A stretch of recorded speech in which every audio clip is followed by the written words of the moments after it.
Listen, y'all, we're not talking about WWE today. We're not talking about AEW. We're talking about Impact Wrestling. Impact Wrestling is having a pay-per-view tomorrow called Bound for Glory, and your boy is going to be there. I'm going to be attending my very first Impact Wrestling pay-per-view. Now listen, I ain't going to sit here in front. I'm not some humongous Impact Wrestling fan.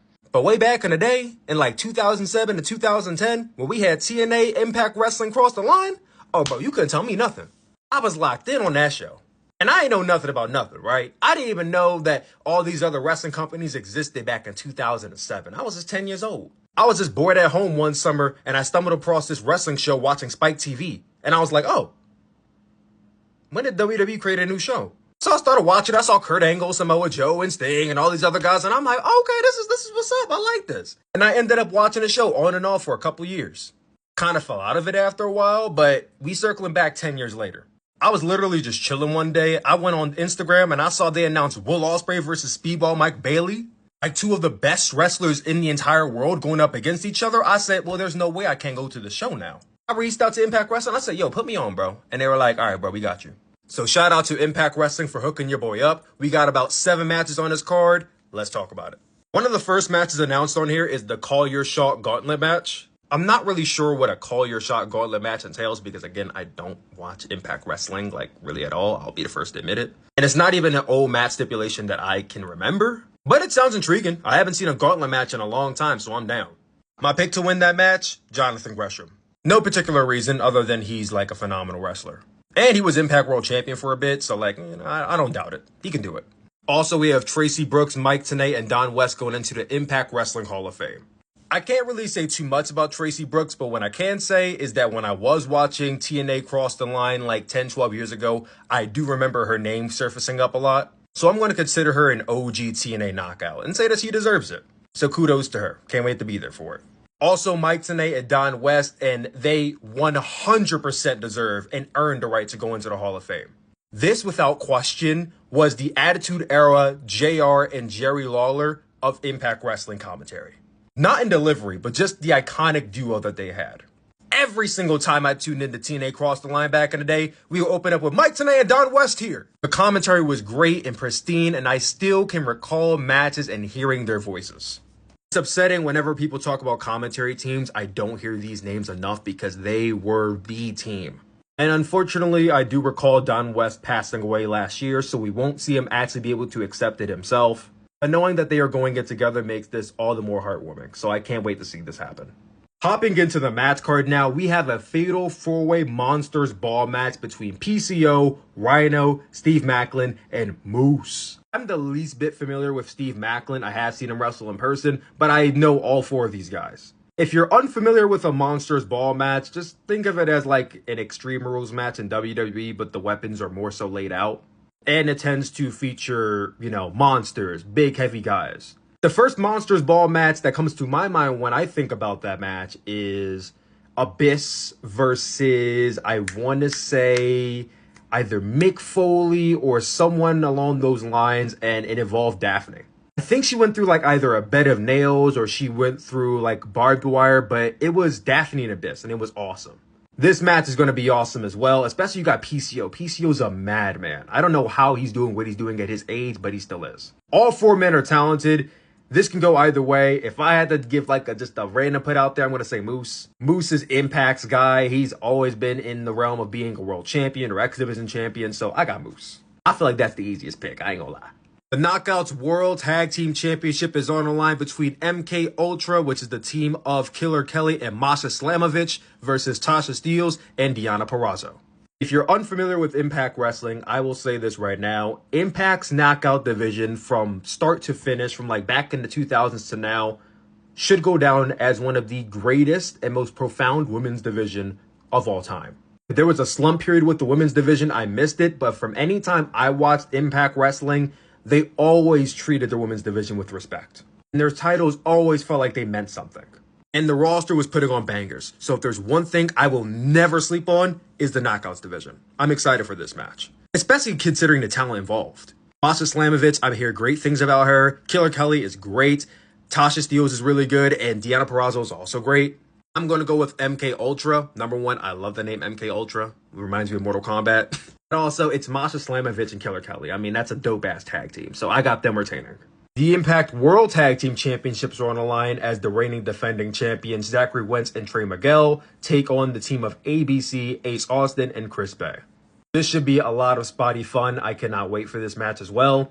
I remember the Rascals being a unit where they were paired off with Wes Lee from WWE NXT, so they're really good. Ace Austin and Chris Bay, also really damn good tag team. It's going to be dope tag team action. I got ABC becoming the new tag team champions. Nothing to stake my claim other than the fact that Chris Bay is awesome. The X Division Championship is being defended on this card. Chris Sabin, I'm going to party with the Motor Cities, is going to be defending the title against Kenta. Yes, Kenta is going to be on the card. As much as I would have loved there to be an Ultimate X match on this card, given it is Impact Bound for Glory, given that Bound for Glory is their big pay-per-view and Ultimate X is their most iconic match of all time, in my opinion, I think it would have been awesome to see that live, but I'll take what I could get. The Motor City Machine Guns will go down as one of the greatest tag teams to never land in WWE, and they have ironed out a pretty damn good career for themselves as single stars as well. Chris Sabin's a 10-time X Division champion. He's defending against Kenta. I'm going to say he retains. I wouldn't add out the fact that Kenta could win it, but I got Chris Sabin. I can bet against the Motor City Machine Guns. I can, I'm sorry. The Knockouts World Championship is being defended as reigning defending champion Trinity takes on Mickie James. This is the second match I am most excited to see for two reasons. Number one, Trinity is awesome. I've been watching her career since 2010. And number two, Mickie James is my all-time favorite women's wrestler. So I'm always down to see a Mickie James match. She was the Knockouts Women's Champion when the year started, and she had to vacate the title due to injury. So this is her, basically her rematch back in a sense. I mean, I want to see Mama take the belt home, honestly. But I think Trinity is going to retain the title. I ain't going front. If she wins it, I'm going to be hyped. But Mickie also is at the stage in her career where she doesn't really need it. So I think Trinity winning would be the most benefit. Whoever wins, I'm hyped. Also, fun fact, Trinity is my baby sister's all-time favorite wrestler. So it's like my sister's favorite versus my favorite. So kind of fun for me. But I got Trinity retaining. I'm sure I'll be getting a text from my sister when she does. Will Ospreay versus Speedball Mike Bailey. This match is what sold me on the show. I've been watching Speedball Mike Bailey's career since 2017. In my opinion, he is one of the greatest independent wrestling stars today and might go down as one of the greatest when he retires. Will Ospreay, I mean, what else could be said about him? He's one of the greatest wrestlers in the entire world. Nobody is doing it better in terms of in-ring than he is. This man is ironing out a legacy that may be untouched when he hangs up his boots. And I'm almost certain this is going to be a match of the year candidate, which is why I'm like, I got to book my flight to Chicago and see this live. Speedball Mike Bailey's my boy, but I think Will Ospreay's got this. Again, match of the year alert on our hands. Watch out for it. Finally, what I assume to be the main event of the show, we have I'm Gonna Party with the Motor City, the Impact Wrestling World Champion Alex Shelley defending against Josh Alexander. Josh Alexander had a fantastic reign as Impact World Champion 2 years ago going into last year. I don't quite know if he lost it to Alex Shelley, but he was a great champion from the matches I've seen him in. He's honestly one of the best stars Impact has ever had. And then you have the best tag team Impact Wrestling has ever had. And he's the world champion. And also Alex Shelley ironing out a fantastic singles career for himself. This is a sleeper for match of year candidate as well that people should not be sleeping on. The implications for who can win this match can go two ways. If Alex Shelley retains, he's going to face Jonathan Gresham the next night on Impact Bound for Glory Fallout. Should be a great match if it happens. And if Josh Alexander wins the world title at Bound for Glory, he's going to defend the title against Will Ospreay the next night. And that also would be a match of the year candidate. Listen. Before I knew the information that I just told you, I would have bet on Alex Shelley. But if there is the possibility that we can get Josh Alexander versus Will Ospreay for the world title, then I'm sorry. I know I said I'm Team Motor City, but I gotta bet on Josh Alexander. As I really want to see him versus Will Ospreay. That's gonna fuck so hard. I got my money on Josh. I'm sorry, Alex. I'm sorry. That's the card for Impact Bound for Glory. I will be doing a review of it the next day. And all the footage that I'm going to be taking of the show will be sponsored by Wrestle Travel. If you watch Impact Wrestling, what are your thoughts on this show? Comment down below. Let me know. Talk more soon.